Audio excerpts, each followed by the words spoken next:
noise and merriment were at their height when the servant came in, and struck the whole party dumb by the announcement of visitors in the drawing-room. Mr. Marrable, Mrs. Marrable, and Miss Marrable, Evergreen Lodge, Clifton.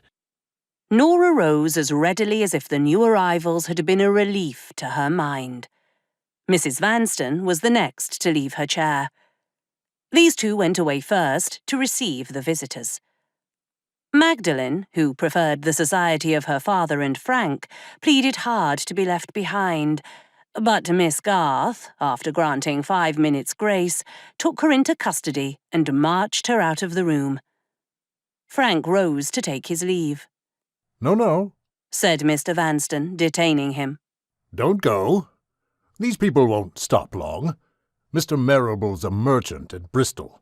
I've met him once or twice when the girls forced me to take them to parties at Clifton. Mere acquaintances, nothing more. Come and smoke a cigar in the greenhouse. Hang all visitors. They worry one's life out. I'll appear at the last moment with an apology, and you shall follow me at a safe distance and be a proof that I was rarely engaged. Proposing this ingenious stratagem in a confidential whisper, Mr. Vanstone took Frank's arm and led him round the house by the back way. The first 10 minutes of seclusion in the conservatory passed without events of any kind. At the end of that time, a flying figure in bright garments flashed upon the two gentlemen through the glass. The door was flung open, flower-pots fell in homage to passing petticoats, and Mr. Vanstone's youngest daughter ran up to him at headlong speed, with every external appearance of having suddenly taken leave of her senses. "Papa, the dream of my whole life is realized," she said, as soon as she could speak. "I shall fly through the roof of the greenhouse if somebody doesn't hold me down. The Marrables have come here with an invitation. Guess, you darling, guess what they're going to give at Evergreen Lodge." A ball, said Mr. Vanstone without a moment's hesitation. "Private theatricals," cried Magdalen, her clear young voice ringing through the conservatory like a bell, her loose sleeves falling back and showing her round white arms to the dimpled elbows as she clapped her hands ecstatically in the air. "The Rivals is the play, Papa.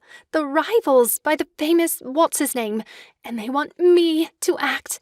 The one thing in the whole universe that I long to do most. It all depends on you. Mamma shakes her head, and Miss Garth looks daggers, and Nora's as sulky as usual.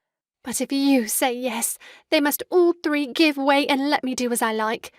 Say yes," she pleaded, nestling softly up to her father and pressing her lips with a fond gentleness to his ear as she whispered the next words. "Say yes, and I'll be a good girl for the rest of my life." A good girl? Repeated Mr. Vanstone. A mad girl, I think you must mean. Hang these people and their theatricals. I shall have to go indoors and see about this matter. You needn't throw away your cigar, Frank. You're well out of the business, and you can stop here. "No, he can't," said Magdalen. "He's in the business too." Mr. Francis Clare had hitherto remained modestly in the background. He now came forward with a face expressive of speechless amazement. "Yes," continued Magdalen, answering his blank look of inquiry with perfect composure. "You are to act. Miss Marrable and I have a turn for business, and we settled it all in 5 minutes. There are 2 parts in the play left to be filled. One is Lucy, the waiting maid, which is the character I have undertaken, with Papa's permission," she added, slyly pinching her father's arm. "And he won't say no, will he? First, because he's a darling. Secondly, because I love him and he loves me. Thirdly, because there's never any difference of opinion between us, is there? Fourthly, because I give him a kiss, which naturally stops his mouth and settles the whole question. Dear me, I'm wandering. Where was I just now?